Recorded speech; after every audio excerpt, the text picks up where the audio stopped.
निवडणुकीत पैशाचा पाऊसच नव्हे तर अतिवृष्टी पैशाचा वापर करून मतं मागितली जात आहेत। सत्तेचा मास संपूर्ण महाराष्ट्र पाहतोय। उद्धव ठाकरेंचा सरकारवर हल्लाबोल। बाळासाहेब आणि अटलजींनी केलेली युती कायम राहणार। उपमुख्यमंत्री शिंदेंचं रवींद्र चव्हाणांना उत्तर। तर 2 तारखेपर्यंत मला युती टिकवायची आहे, चव्हाणांनी केलं होतं विधान। सिंधुदुर्गात रवींद्र चव्हाणांना युती नको होती। राणे कुटुंबावर त्यांचा वैयक्तिक राग दिसतोय। निलेश राणेंचा आरोप। तर मला पाडण्यासाठी कटकारस्थान सुरू असल्याचा दावा।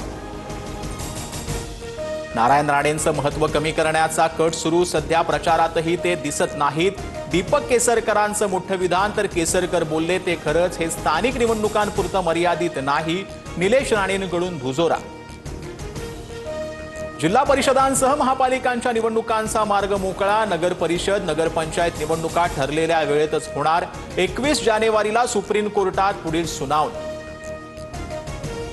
आरक्षणाची मर्यादा 50% ओलांडणाऱ्या स्थानिक स्वराज्य संस्थांमध्ये पुन्हा सोडत काढणार। सूत्रांची माहिती। नव्यानं प्रक्रिया पूर्ण करण्यासाठी 15 दिवसांचा कालावधी लागण्याची शक्यता।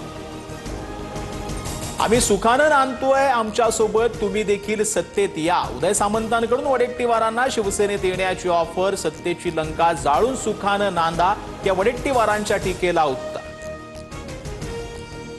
राजन पाटलांच्या मुलाचं अभिनंदन करतो, अंगावर आले तर शिंगावर घ्यायचं। सदाभाऊ खोतांचं अजित पवारांविरोधात वक्तव्य। बाळराजे पाटलांचं समर्थन करताना दादांविरोधात दंड ठोपटले।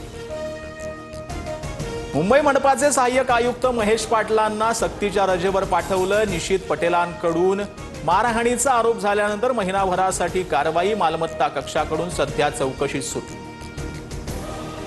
सोलापूरच्या एसटी आगार प्रमुखांचं प्रताप सरनाईकांकडून निलंबन। कारवाईनंतरच डोळे उघडणार असतील तर कारवाई करावी लागेल। बस स्थानकाची अवस्था पाहून परिवहन मंत्री संतापले।